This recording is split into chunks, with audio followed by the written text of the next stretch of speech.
তোমরা দেখতেই পাচ্ছ, মানে আমরা অনেক গভীরে চলে এসেছি। এটা যে আবার কি জানি না। তো এখানে এত পরিমাণ শাল গাছ, তোমরা জানো আমাদের ইন্ডিয়াতে সবচেয়ে দামি কাঠ শাল। জানি না, আর থেকেও দামি গাছ হতে থাকে, যেমন চন্দন আছে, ডাল চন্দন, অনেক কিছু গাছ আছে। কিন্তু আমি যেটা জানি শাল গাছ একটু বেশি দাম। এখানে প্রচুর শাল গাছ।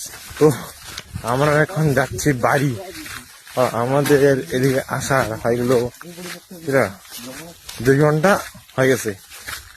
তো আর কত ভিতরে যাবো, 2 ঘন্টা হয়ে গেছে, মানে ভয় লাগতেছে। জীবনে প্রথম তো ফরেস্টের ভিতরে আসলাম। আমাদের কাছে কোনো কিছু নেই, কাউকে জামা প্যান্ট, তাছাড়া কোনো কিছু নেই আমাদের কাছে। আর যারা আসে ওদের কত গান থাকে, অনেক রকমের গান থাকে।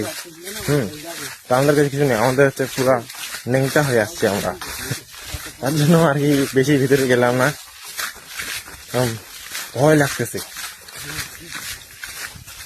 মানে এত জঙ্গলের মাঝখানে ভয় লাগবে না? এই যে দেখো, হ্যাঁ, মানে এত জঙ্গল, এই পাশ থেকে ওই পাশে দেখাই যাচ্ছে না, এত পরিমাণ ভয় লাগতেছে।